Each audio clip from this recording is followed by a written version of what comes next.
In the last year, I've sold about $2 million on Amazon FBA using the arbitrage model. If you don't know what that means, it's basically just a fancy word for buying items from sites like Walmart and then flipping it on Amazon. And something I've noticed in the Amazon space is that everyone's obviously super eager to share their wins, but not necessarily their losses. So I'm going to break down everything in this video. Before we do that, if you're brand new to the channel, my name's Warner Fields from Fields of Profit. I'm a full-time 7-figure Amazon seller. And in this video, we're going to be breaking down the great, awesome lessons that I learned this year, some of the stuff that you can apply to your own business. And then I'm also going to be breaking down some of the things that didn't go so well for us, some things we lost money on, so you can avoid making those same mistakes. Before we jump into that, if you guys want even more free resources to learn how to sell on Amazon, there's gonna be a link directly beneath me for our completely free Amazon seller Discord community. It's over 44,000 people in there sharing a ton of free information. Would love to see you in there. Let's go ahead and jump into the video.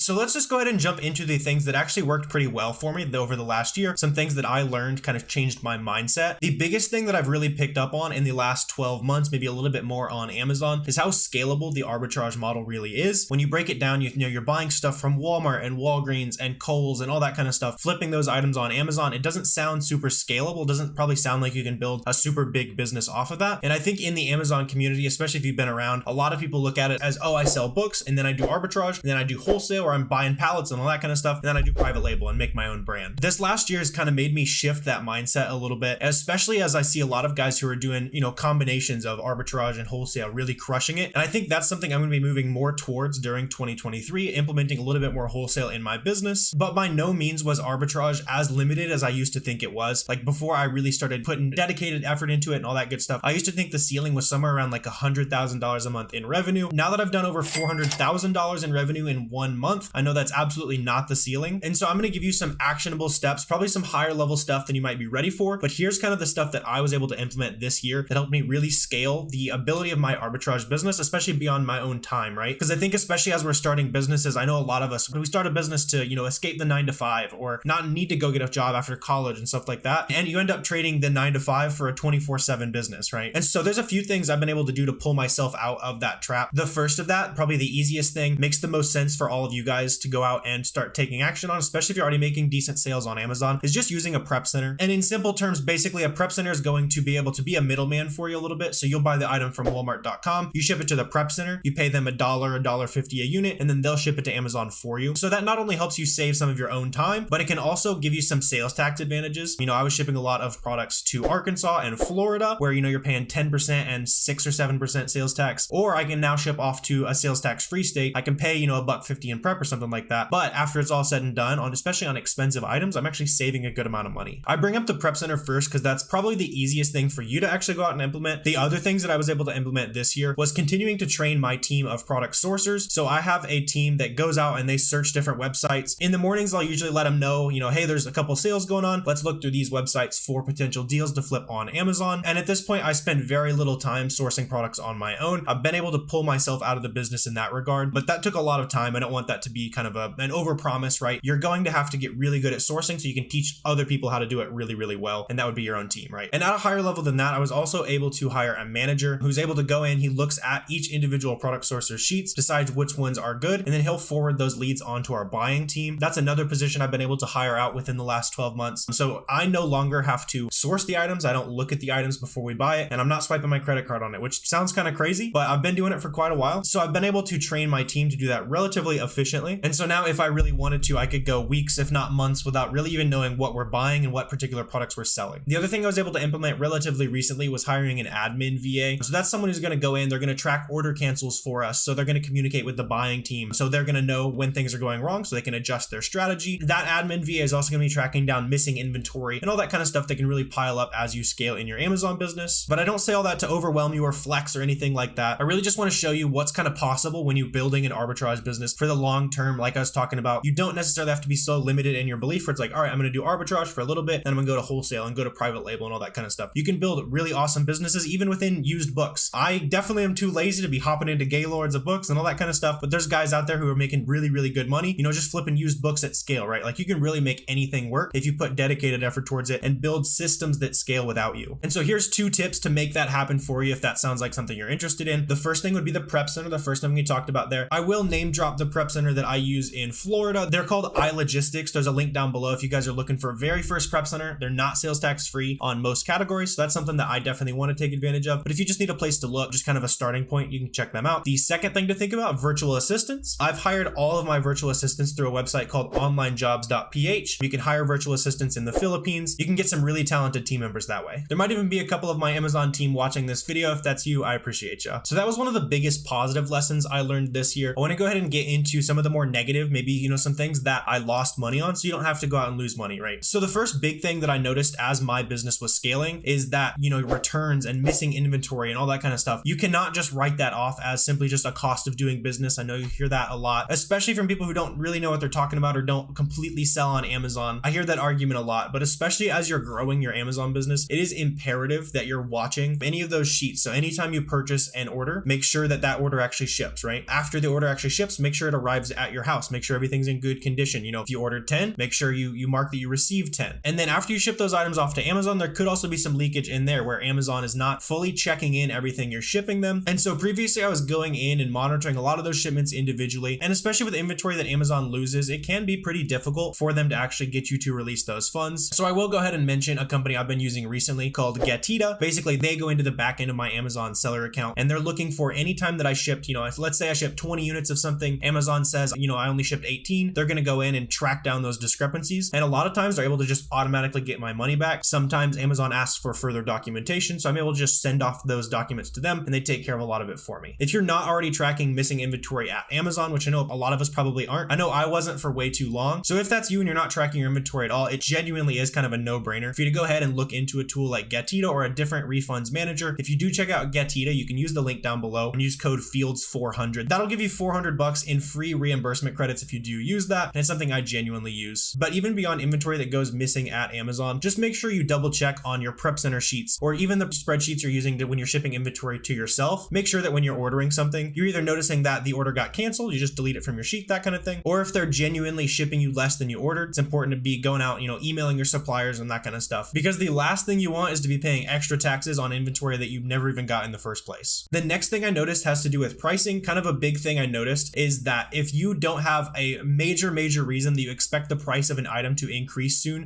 maybe it's a pair of slides and it's about to be spring, or it's a hoodie and it's about to be fall, or maybe you look at the item and the item's out of stock at the source you bought it from. Those would be two examples of cases where the price might actually raise on an item. A lot of times you might buy an item and the price is going to drop, right? Unless you see some very special circumstances for reasons why the price would go up. Try not to be emotional about that decision-making process. I know you're probably up at 1 a.m. sourcing that lead and you really want it to go well, but at the end of the day, it's all data, it's all numbers. And if something just simply isn't working and there's not a specific reason why the price is going to go up, especially if you've been holding it for a few weeks, maybe a month plus, just go ahead and cut your price a little bit, make the sale so you can keep that money moving. Amazon is a cash flow game. So if you end up getting stuck with a bunch of inventory that is not quite as good as you hope and you're just hoping for prices to go up, can't spend any more money, you're in a pretty bad spot in your business. So make sure you're keeping the cash flow moving. Also within the discussion of pricing your items, just an inevitable reality of selling on Amazon is that your competition is going to ruin some of your listings. They're going to get on, they're going to price at prices where, even they might not be making a profit.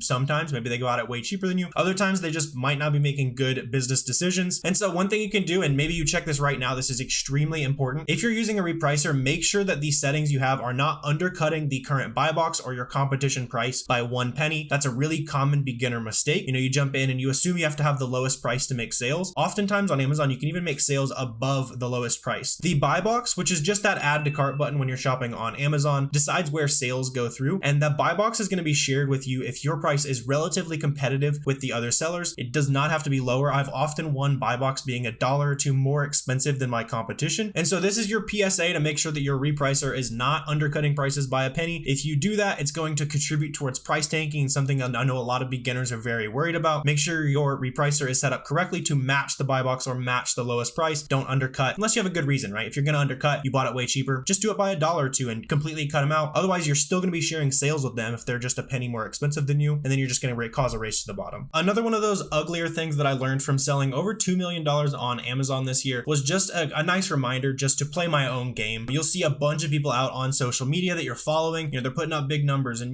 maybe you're making friends and connections in the community. Good for you if you are, by the way. Maybe those friends you made are starting to blow you out of the water or whatever. Just make sure you remember the reason you started your Amazon business. I know for a lot of us, we start a business to, escape the 9 to 5, escape, the college grind or whatever, so that you can go make money and get that freedom on your own time. And then you end up working way harder, not having that mental freedom because you're always on the clock, worrying about catching up with other people. So even right now, if you're someone who's been selling on Amazon for a little while, maybe just reevaluate, what were my goals when I started my Amazon business? Am I still on track for my goals? Maybe you're someone who, I just want to make as much money as humanly possible. Then go for it. Put in the hours, make a bunch of money, all that kind of stuff. But if you started your own business for freedom and all that kind of stuff, just make sure you are continuing to have that mindset and being okay with, maybe taking a little time off or being a little bit slower. It's perfectly fine to run the business on your time. Don't let hustle culture tell you that you're a failure just because you didn't, sell $100,000 in your first 3 months. And I'm not saying that as a cop out for you to, wait until next week to start your business or wait until next week to do that task you've been putting off. I really just want to remind you something that I know I still run into. Guys who are probably making millions and millions of dollars a week also are definitely running into it. Just remember that you're playing your own game with Amazon and business ownership, and continue to work towards your goals. But if you're still watching at this point in the video, I know probably the biggest thing on your mind is how are you able to spend that much money to even sell $2 million on Amazon? I've made a ton of free tutorials on the exact sourcing methods that I use. I'll drop one right here. This is probably one of my favorites for you to go ahead and check out. Start learning how to source products on your own. But I really hope you guys enjoyed this video and got a ton of value out of it. If you did, please hit that subscribe button. That'll help me out for sharing some value with you guys if you could add some value back to my business. If you're an existing Amazon seller, you're ready to scale, you want my 7-figure insights for your Amazon business, you can also apply for my coaching directly below. That's through Lightspeed FBA. If you guys do have any questions, comments, anything like that, I'm always happy to answer those in the comments as well. But I really appreciate you guys watching, and I will see you next time.